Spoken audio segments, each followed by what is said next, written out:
Ce n'était pas la première fois que le défunt pape François s'exprimait ouvertement sur l'étroitesse d'esprit de plusieurs membres haut placés de l'Église catholique.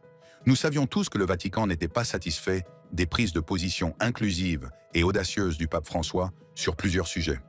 Aujourd'hui, il y a un nouveau pape et un ancien membre du Vatican s'expriment enfin sur tout ce que le pape François combattait au Vatican avant sa mort. Voici les détails.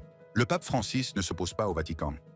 Alors que le pape Léon XIV s'installe dans son nouveau rôle de chef de file de 1,4 milliard de catholiques dans le monde, il hérite d'une Église encore aux prises avec les séquelles du pontificat polarisant de son prédécesseur. Les défis auxquels le nouveau pontife est confronté sont nombreux et complexes, allant de la gouvernance interne de l'Église aux tensions politiques mondiales, des différents doctrinaux aux scandales financiers. À bien des égards, les controverses qui ont marqué le mandat du pape François définissent désormais le point de départ du pontificat de Léon XIV. Le pape Léon a de grandes chaussures à remplir. Le défi le plus immédiat auquel est confronté le nouveau pape est sans doute la crise actuelle des abus sexuels commis par des membres du clergé. Bien que François ait pris des mesures importantes pour faire face à ce scandale, ses détracteurs affirment que ses efforts ont été incohérents et insuffisants. Le spectre des allégations d'abus s'étend à Léon XIV lui-même. Le SNAP, le groupe de défense des victimes d'abus du clergé, a soulevé des inquiétudes quant à son inaction présumée à l'égard des prêtres prédateurs présumés lorsqu'il était à Chicago et au Pérou. Ces allégations ont été soulignées par un incident troublant qui s'est produit pendant la période pré-conclave. Un scandale important a émergé lorsqu'un cardinal de l'Opus Dei, précédemment évincé par le pape François à la suite d'accusations d'abus sexuels, a été aperçu en train de participer à des activités pré-conclave. Ce cardinal aurait également porté des vêtements explicitement interdits par François, un acte décrit comme une démonstration de force provocatrice par l'aile ultra-conservatrice de l'Église. L'incident a mis en lumière les tensions persistantes au sein de la hiérarchie vaticane et a soulevé des questions quant à la capacité de Léon XIV à faire respecter l'obligation de rendre des comptes parmi les membres du clergé de haut rang. Dans une interview accordée en 2023, M. Prévost a insisté sur la nécessité de faire preuve de transparence dans le traitement des allégations d'abus, laissant entendre que la résolution de la crise des abus serait une priorité de son pontificat. Toutefois, son action en tant que pape déterminera en fin de compte s'il peut restaurer la confiance dans les dirigeants de l'Église, que beaucoup considèrent comme n'ayant pas réussi à protéger les personnes vulnérables. Les défis financiers auxquels le Vatican est confronté constituent un autre obstacle de taille pour le nouveau pontife. Des messages sur les médias sociaux et diverses analyses suggèrent que François a laissé derrière lui un Vatican en proie à des difficultés financières, notamment un déficit galopant et une culture de malversation financière. Malgré les tentatives de réforme de François, ces problèmes ont persisté, et certains affirment qu'il n'a pas réussi à les résoudre complètement avant sa mort. Léon XIV devra naviguer dans ce marasme financier, tout en maintenant les œuvres caritatives de l'Église dans le monde entier. Son approche des finances du Vatican sera probablement examinée de près, surtout si l'on considère que la mauvaise gestion financière sape l'autorité morale de l'Église. La question la plus controversée dont hérite Léon XIV est sans doute le débat en cours sur la position de l'Église à l'égard de l'intégration des personnes LGBTQ+. Le pontificat de François a été marqué par des positions apparemment contradictoires sur cette question. De sa remarque compatissante « Qui suis-je pour juger ?» aux documents du Vatican autorisant la bénédiction des couples de même sexe, contrebalancée par des rapports faisant état de son utilisation d'une insulte homophobe lors d'une réunion privée. Cette ambiguïté a semé la confusion parmi les catholiques progressistes et conservateurs quant à la véritable position de l'Église. Le père Prévost est connu pour être favorable à la bénédiction des couples de même sexe, mais il met l'accent sur les contextes culturels locaux, ce qui suggère une approche prudente. Cette position pourrait lui permettre de trouver un juste milieu en maintenant le ton plus inclusif de François, tout en évitant d'aliéner davantage les catholiques conservateurs, en particulier dans des régions comme l'Afrique, où les points de vue traditionnels sur la sexualité restent bien ancrés. Cependant, il pourrait aussi frustrer les progressistes qui espérèrent des réformes plus définitives. La question du rôle des femmes dans l'Église représente un autre défi important pour Léon XIV.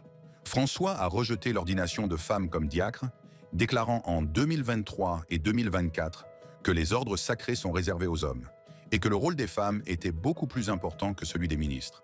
Cette position a déçu les progressistes tout en rassurant les conservateurs. L'opposition de Mgr Prévost à l'ordination des femmes s'aligne sur cette doctrine conservatrice, ce qui risque d'aliéner les progressistes. Cependant, il a soutenu la décision de François d'autoriser les femmes à rejoindre le dicaster pour les évêques, ce qui suggère qu'il pourrait continuer à prendre des mesures progressives en faveur d'une plus grande inclusion des femmes dans la gouvernance de l'Église, tout en maintenant ses positions traditionnelles sur l'ordination. Le paysage politique mondial présente également des défis importants pour le nouveau pape. Le pontificat de François a été marqué par des prises de position politiques controversées, notamment en ce qui concerne le conflit israélo-gazaoui et l'immigration. La suggestion qu'il a faite en 2024 à la communauté internationale d'examiner si la campagne militaire d'Israël constituait un génocide contre les Palestiniens a suscité de vives critiques de la part d'Israël, à tel point que des responsables israéliens auraient supprimé un tweet de condoléances après la mort de François. Le Premier ministre Benjamin Netanyahou a exprimé l'espoir d'une amélioration des relations entre le Vatican et Israël sous l'égide de Léon XIV, laissant entendre que le nouveau pape adopterait une position moins critique à l'égard d'Israël. Toutefois, Léon XIV devra trouver un équilibre entre ces relations et le soutien historique du Vatican aux droits des Palestiniens et au bien-être des chrétiens en Terre Sainte. L'accord controversé conclu en 2018 avec la Chine, qui confère au gouvernement communiste un rôle dans la nomination des évêques, représente un autre défi diplomatique. Cet accord a été critiqué par des personnalités telles que le cardinal Joseph Zen, qui a affirmé qu'il compromettait l'autonomie de l'Église et qu'il vendait les catholiques chinois. Alors que l'accord doit être renouvelé, Léon XIV devra décider s'il maintient cet arrangement controversé ou s'il risque de rompre les relations délicates du Vatican avec Pékin. La politique d'immigration est un autre domaine dans lequel Léon XIV devra prendre position. François s'est fait l'avocat des migrants et des réfugiés, critiquant les politiques restrictives et faisant don de 500 000 $ pour aider les migrants à la frontière entre les États-Unis et le Mexique. Sa lettre de 2024, condamnant la rhétorique anti-migrant du vice-président J.D. Vance, a été décrite comme une rare intervention papale en politique. En tant que pape américain de nationalité péruvienne, Léon XIV apporte une perspective unique à cette question. Son double héritage comble le fossé entre les pays d'origine et les pays d'accueil des migrants, ce qui lui permet de parler avec autorité des causes de la migration et des responsabilités des pays riches. Toutefois, son identité américaine peut rendre ses déclarations sur la politique d'immigration des États-Unis particulièrement délicates. Les divisions idéologiques au sein de l'Église qui ont caractérisé le pontificat de François ne se résorberont probablement pas rapidement sous Léon XIV. Les catholiques conservateurs, représentés par des personnalités comme le cardinal Raymond Burke et l'évêque Joseph Strickland, considèrent François comme une menace pour l'orthodoxie. Les progressistes, quant à eux, ont souvent été frustrés par sa réticence à aller plus loin dans la réforme des enseignements de l'Église sur des questions telles que l'ordination des femmes. L'identité américaine de Léon XIV présente à la fois des opportunités et des défis pour son pontificat. D'une part, son élection a été célébrée comme un énorme coup de pouce pour les catholiques américains, susceptible de revigorer une Église dont la fréquentation et les vocations ont diminué au cours des dernières décennies. D'autre part, certains craignent que l'élection d'un pape américain n'exacerbe la perception de l'Église comme étant alignée sur les intérêts politiques et économiques de l'Occident. Cette inquiétude s'est reflétée dans la déception de Rebecca Tabiani, résidente de Rome, face à l'élection d'un pape américain, citant l'influence mondiale de l'Amérique comme une raison d'éviter un pontife américain. Cependant, la citoyenneté péruvienne de Prévost et les décennies passées en Amérique latine peuvent atténuer cette inquiétude, en le présentant comme un pont entre le Nord et le Sud, plutôt que comme un simple pape américain. En effet, l'expérience multiculturelle de M. Prévost pourrait s'avérer être l'un de ses plus grands atouts. Comme l'a fait remarquer un commentateur lors de la couverture de son élection par la BBC, cette perspective globale sera cruciale lorsque Léon XIV naviguera dans les changements démographiques du catholicisme. Alors que la fréquentation de l'Église a diminué dans les bastions traditionnels comme l'Europe et l'Amérique du Nord, elle a augmenté rapidement en Afrique, en Asie et dans certaines parties de l'Amérique latine. En tant que pape ayant des liens à la fois avec le monde développé et le monde en développement, Léon XIV pourrait être particulièrement bien placé pour faire face à ces réalités changeantes. La crise écologique représente un autre défi important pour le nouveau pontife. L'encyclique Laudato Si, publiée en 2015 par François, appelait à une action urgente contre le changement climatique, liant la dégradation de l'environnement à l'injustice sociale. Ce document novateur a intégré des données scientifiques sur le réchauffement climatique, s'attirant les louanges des écologistes, mais les critiques de certains catholiques ou conservateurs qui estiment que l'Église ne devrait pas s'engager dans des questions séculières, telles que la science du climat. L'accent mis par M. Prevost sur le changement climatique et la justice sociale, y compris son soutien aux initiatives du Vatican telles que les panneaux solaires et les véhicules électriques, s'aligne sur les priorités de M. François. Cela suggère que la défense de l'environnement continuera d'être un aspect important de sa papauté, potentiellement en s'appuyant sur les fondations posées par François. Au-delà de ces questions spécifiques, Léon XIV est confronté au défi plus large d'articuler une vision pour le catholicisme dans un monde de plus en plus séculier. François a tenté de relever ce défi en mettant l'accent sur la miséricorde et l'inclusion, décrivant l'Église comme un hôpital de campagne pour les blessés plutôt qu'une forteresse protégeant la doctrine. Cette approche a trouvé un écho auprès de nombreux catholiques et non-catholiques, mais elle a également suscité des critiques de la part des traditionalistes qui craignaient une dilution de l'enseignement catholique. Il reste à voir quelle sera l'approche de M. Prevost face à ce défi fondamental. Sa réputation de centriste et ses tendances pragmatiques suggèrent qu'il pourrait rechercher un équilibre entre la clarté doctrinale et la flexibilité pastorale. Cette approche intermédiaire pourrait potentiellement apaiser certaines divisions au sein de l'Église, bien qu'elle puisse également frustrer ceux qui, aux deux extrémités du spectre théologique, recherchent des positions plus définitives. La réaction à l'élection de Léon XIV a été aussi polarisée que l'Église elle-même. Les catholiques américains, toutes tendances idéologiques confondues, ont exprimé l'espoir qu'il puisse surmonter les divisions au sein de l'Église, notamment en s'attaquant à la crise des abus commis par le clergé et en s'adaptant aux changements démographiques de l'Église. Le président Donald Trump a félicité M. Prevost, qualifiant son élection de grand honneur pour les États-Unis, tandis que le vice-président J.D. Vance, converti au catholicisme, lui a apporté son soutien. Cet accueil positif de la part de personnalités politiques conservatrices suggère qu'elles anticipent une papauté moins critique à l'égard de leur politique que ne l'a été celle de François. Toutefois, sa nomination a rappelé la mort de l'un des pontifes les plus polarisants de l'histoire. La mort d'un pontife polarisant. Le 21 avril 2025, le monde a été témoin d'un moment charnière dans l'histoire de l'Église catholique. Le pape François, 266e chef de l'Église catholique romaine, est décédé à l'âge de 88 ans. Son décès, survenu après une série de complications de santé, dont un accident vasculaire cérébral qui a entraîné un coma et une insuffisance cardiaque irréversible, a marqué la fin d'un pontificat de 12 ans qui a profondément transformé et divisé le monde catholique. La sombre annonce du Vatican a fait écho dans le monde entier, déclenchant une vague de chagrin, de réflexion et oui, de controverses. François n'était pas un pape comme les autres. Il était peut-être le pontife le plus polarisé de l'histoire moderne. Un homme dont la vision progressiste de l'Église a inspiré des millions de personnes, tout en suscitant une opposition farouche de la part des traditionalistes au sein de la hiérarchie et parmi les fidèles. Né Jorge Mario Bergoglio, en Argentine, François est devenu le premier pape latino-américain et s'est rapidement imposé comme un leader d'un genre différent, délaissant la grandeur typiquement associée à la papauté au profit d'une approche plus simple et plus humble. Il a choisi de vivre dans la modeste maison d'hôte du Vatican plutôt que dans le palais apostolique, de porter de simples vêtements blancs plutôt que des tenues papales élaborées et de conduire une modeste Fiat plutôt que la traditionnelle Pop Mobile. Mais ce n'est pas seulement son style personnel qui a distingué François.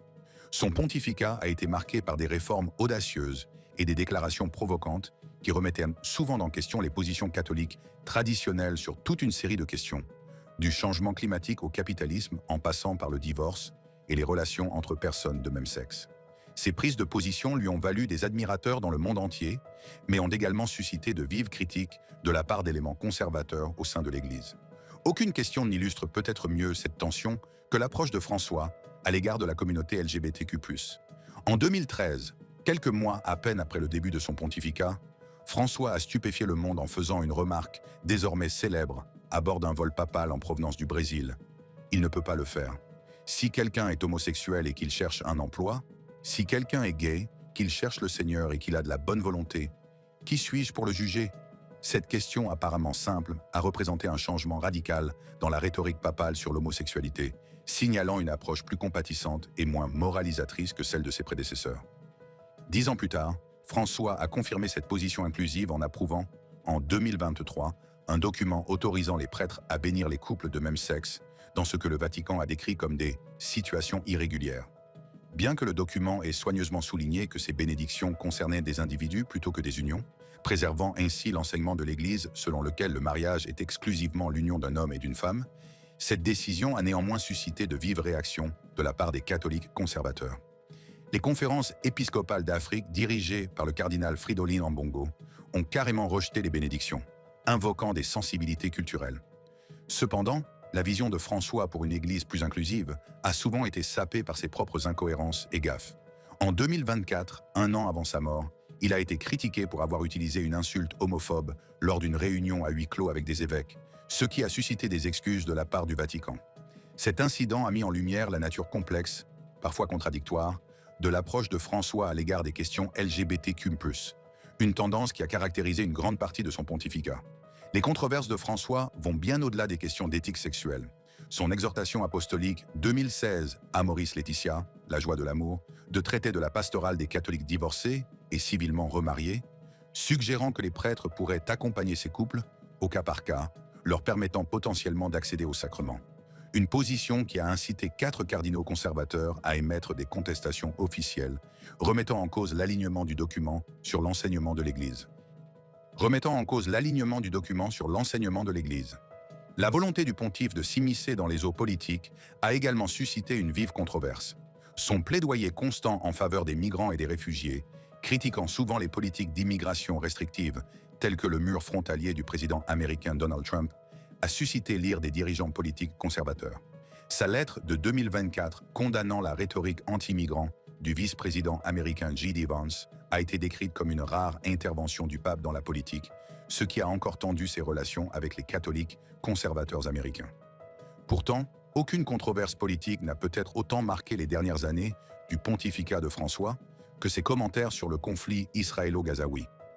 Après l'attaque du Hamas contre Israël le 7 octobre 2023, François a condamné à la fois l'attaque et la réponse militaire d'Israël qui a suivi, qualifiant cette dernière de cruauté. Ce n'est pas la guerre, mais c'est sa suggestion, en novembre 2024, quelques mois avant sa mort, que la communauté internationale enquête pour déterminer si la campagne d'Israël constitue un génocide contre les Palestiniens, qui a véritablement déclenché la controverse. Cette déclaration a tellement irrité les responsables israéliens qu'ils auraient supprimé un tweet de condoléances après la mort de François. Malgré ces tensions politiques, François a maintenu qu'il ne faisait qu'appliquer la doctrine sociale catholique aux problèmes contemporains. Face aux critiques des évêques conservateurs américains, il n'a pas mâché ses mots. En qualifiant le conservatisme de suicidaire, il a mis en lumière les dissensions croissantes au sein de l'Église, dissensions qui allaient avoir un impact significatif sur le choix du successeur de François. Le pontificat de François a également été marqué par des tentatives de réforme des finances du Vatican, notoirement opaques, mais avec des résultats mitigés. Des messages sur les médias sociaux et diverses analyses ont suggéré que François laissait derrière lui un Vatican en proie qu'à des difficultés financières, notamment un déficit galopant et une culture de malversation financière. Malgré ses efforts pour accroître la transparence et la responsabilité, ces problèmes financiers n'étaient toujours pas résolus au moment de sa mort. Les allégations liées à la crise des abus sexuels commis par des membres du clergé ont peut-être été les plus préjudiciables à l'héritage de François. Bien qu'il ait pris des mesures importantes, telles que la défroque de l'ancien cardinal Theodore McCarrick et l'abolition du secret pontifical dans les affaires d'abus, les critiques ont fait valoir que ces réponses étaient incohérentes et insuffisantes. Les accusations de l'archevêque Carlo Maria Vigano, qui a affirmé que François avait protégé les auteurs d'abus et demandé sa démission, ont jeté une ombre sur son autorité morale, même si de nombreuses allégations n'étaient pas étayées. L'accord de 2018 avec la Chine, qui donne au gouvernement communiste un rôle dans la nomination des évêques controversés, a également nui à la réputation de François auprès de nombreux catholiques, en particulier en Chine, qui y ont vu une compromission de l'autonomie de l'Église au profit de l'opportunisme diplomatique. Les derniers jours de François ont été marqués par une série d'apparitions publiques qui, rétrospectivement, laissent entrevoir une santé déclinante. Sa dernière bénédiction publique a eu lieu à Pâques 2025, où il a brièvement salué les fidèles et rencontré le vice-président américain J.D. Vance. Lorsque la nouvelle de la mort de François s'est répandue, le Vatican a entamé les rituels traditionnels qui suivent le décès d'un pape, mise sous scellé des appartements pontificaux, émission de timbres 7 vacantes et préparation des funérailles et du conclave qui suivra pour élire un nouveau pape. Les funérailles, qui ont eu lieu le 26 avril 2025, se sont déroulées en présence de dirigeants mondiaux, dont le président américain Donald Trump et l'ancien président Joe Biden, une représentation symbolique de la manière dont François a transcendé les divisions politiques, malgré le fait qu'il ait souvent été pris au piège de controverses politiques. Le corps de François reposé, l'attention s'est rapidement portée sur la question de la succession. Qui conduira l'Église catholique dans les eaux troubles du XXIe siècle? Le prochain pape poursuivra-t-il l'héritage progressiste de François, ou le collège des cardinaux optera-t-il pour un retour à des valeurs et des approches plus traditionnelles? Le décor était planté pour un conclave qui allait non seulement déterminer l'orientation future de l'Église catholique, mais aussi révéler à quel point l'héritage controversé de François avait transformé l'institution qu'il avait dirigée pendant 12 années transformatrice et tumultueuse. Comme le veut la tradition catholique, la mort du pape François a été suivie du conclave pour désigner le prochain pape. Le conclave, choisir le successeur de Francis. Lorsque les gardes suisses ont fermé les portes massives de la chapelle Sixtine, le 7 mai 2025, 133 cardinaux électeurs du monde entier se sont retrouvés séquestrés dans l'une des élections les plus secrètes et les plus importantes de la planète. Leur tâche, choisir le 267e successeur de Saint-Pierre dans un contexte de division sans précédent au sein de l'Église catholique. Ce conclave papal, l'assemblée formelle des cardinaux chargés d'élire un nouveau pape, ne ressemble à aucun autre dans l'histoire récente. Les cardinaux sont entrés dans la chapelle en portant non seulement leur point de vue théologique personnel, mais aussi le poids des controverses qui ont marqué le pontificat du pape François. La question centrale à laquelle ils étaient confrontés était claire. Devait-il élire un pape qui poursuivrait les réformes progressistes de François, ou devait-il choisir quelqu'un qui tracerait une voie plus conservatrice? La composition du conclave lui-même reflétait l'impact profond de François sur l'Église. Sur les 133 cardinaux électeurs, 108 avaient été nommés par François lui-même, ce qui conférait, lui, une influence posthume sur la sélection de son successeur. En outre, François a délibérément remodelé le collège des cardinaux pour refléter la nature mondiale du catholicisme, en nommant des cardinaux issus de régions auparavant sous-représentées dans la hiérarchie du Vatican, notamment la Mongolie, le Laos, la Papouasie-Nouvelle-Guinée et le Mali. Cette diversité reflète l'accent mis par François sur les périphéries du monde catholique et garantit que le conclave prendra en compte des perspectives au-delà de la base traditionnelle du pouvoir européen. Avant le conclave, les observateurs du Vatican avaient identifié plusieurs candidats de premier plan. Le cardinal Pietro Parolin, secrétaire d'État du Vatican, était considéré comme un initié consommé du Vatican, doté d'une expérience diplomatique.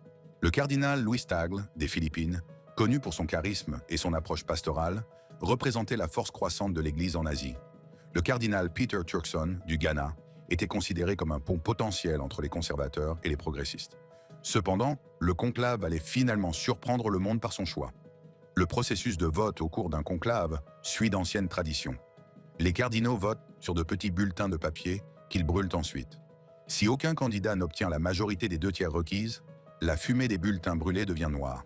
Lorsqu'un pape est élu, des produits chimiques sont ajoutés pour produire une fumée blanche qui signale au monde qu'un nouveau pape a été choisi.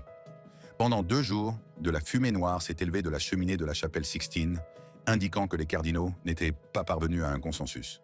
Puis, le 8 mai 2025, après 4 tours de scrutin, une fumée blanche s'est élevée dans le ciel romain.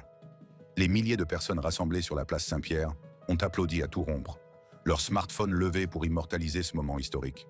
Peu après, le cardinal Jean-Louis Torrent, ou son remplaçant désigné, est apparu sur le balcon central de la basilique Saint-Pierre pour faire l'annonce traditionnelle. Annuncio vobis gaudium manum. Habemus papam. Je vous annonce une grande joie, nous avons un pape. La suite a stupéfié de nombreux observateurs. L'élection du cardinal Robert Francis Prevost, qui prend le nom de pape Léon XIV, marque plusieurs premières historiques. Il devient le premier pape né aux États-Unis et le premier pape issu de l'ordre de Saint-Augustin. Il est également le 2e pape originaire des Amériques, après François lui-même, qui est originaire d'Argentine. Le choix de Mgr Prevost va à l'encontre de l'idée reçue selon laquelle un pape américain était peu probable en raison des inquiétudes liées à l'influence mondiale des États-Unis. Mais qui était exactement ce pape surprise et pourquoi les cardinaux l'avaient-ils choisi? Né à Chicago en 1955 de parents d'origine espagnole et franco-italienne, le parcours de M. Prévost était aussi complexe et multiculturel que l'Église qu'il allait désormais diriger. Ses grands-parents maternels, décrits dans les documents historiques comme noirs ou mulâtres, faisaient partie de la communauté créole de la Nouvelle-Orléans, ce qui lui a donné un héritage racial unique qui l'a relié à divers aspects de l'expérience américaine. Bien que né aux États-Unis, M. Prévost a passé une grande partie de sa carrière à servir l'Église au niveau international. Après avoir rejoint l'ordre de Saint-Augustin à l'âge de 27 ans, il a été envoyé étudier à Rome avant de se lancer dans un travail missionnaire au Pérou, où il a passé de nombreuses années en tant que pasteur de paroisse avant de devenir évêque de Chiclayo de 2015 à 2023. Les compétences linguistiques de M. Prevost renforcent encore ses références mondiales. Il parle couramment l'anglais, l'espagnol, l'italien, le français et le portugais, et possède des connaissances en latin et en allemand. Des compétences qui lui seront utiles pour diriger une Église mondiale comptant 1,4 milliard de membres répartis sur tous les continents. En 2023, le pape François a fait venir Mgr Prevost à Rome pour diriger le dicaster pour les évêques, un rôle important qui consiste à superviser la sélection des évêques dans le monde entier et l'a élevé au rang de cardinal. Cette nomination témoigne de la confiance que François accorde à M. Prévost et le positionne comme une figure clé de la hiérarchie vaticane. Même si peu de personnes à l'époque auraient prédit son ascension rapide vers la papauté, 2 ans plus tard seulement. Léon XIII, qui a été pape de 1878 à 1903, était connu pour son engagement en faveur de la justice sociale et pour avoir rédigé l'encyclique Rerum Novarum, qui traitait des conditions de vie de la classe ouvrière et jetait les bases de l'enseignement social catholique moderne. En choisissant ce nom, M. Prévost a indiqué que la justice sociale resterait une priorité de son pontificat, en continuité avec l'accent mis par François sur les pauvres et les marginalisés. Mais si la nouvelle de l'élection de M. Prévost a été accueillie avec joie dans de nombreux milieux, en particulier à Chicago, sa ville natale, et au Pérou, son pays d'adoption, elle n'a pas été sans susciter la controverse. Des messages sur la plateforme de médias sociaux X et une déclaration de Snap, un groupe de défense des victimes d'abus du clergé basé aux États-Unis, ont soulevé des préoccupations concernant l'inaction présumée de M. Prévost à l'égard de prêtres soupçonnés d'être des prédateurs à Chicago et au Pérou. Ces affirmations, bien qu'elles ne soient pas étayées par des preuves détaillées dans les sources fournies, remettent en question l'aptitude morale de Mgr Prévost à exercer la papauté. Lors d'une interview en 2023, M. Prévost avait insisté sur la nécessité de faire preuve de transparence dans le traitement des allégations d'abus, mais ses détracteurs ont exigé des mesures plus fermes. Certains observateurs ont également exprimé des réserves quant à la présence d'un pape américain. Rebecca Tabiani, résidente de Rome, a exprimé sa déception, citant l'influence mondiale de l'Amérique comme une raison d'éviter un pontife américain. Toutefois, la citoyenneté péruvienne de M. Prévost et les décennies qu'il a passées en Amérique latine ont atténué cette inquiétude pour beaucoup, le positionnant comme un pont entre le Nord et le Sud, plutôt que comme un simple pape américain. Les questions les plus importantes concernaient les positions idéologiques de M. Prévost sur les questions clés qui ont défini le pontificat de François. Tout en soutenant la bénédiction des couples de même sexe, il a souligné l'importance de prendre en compte les contextes culturels locaux, suggérant une approche plus prudente que son prédécesseur. Son opposition à l'ordination des femmes s'aligne sur la doctrine conservatrice, ce qui risque d'aliéner les progressistes qui espéraient des réformes plus radicales. D'un autre côté, l'accent mis sur le changement climatique et la justice sociale, y compris les initiatives du Vatican telles que les panneaux solaires et les véhicules électriques, s'aligne sur les priorités de François. Les réactions politiques à l'élection de M. Prévost ont été, comme on pouvait s'y attendre, mitigées sur le plan idéologique.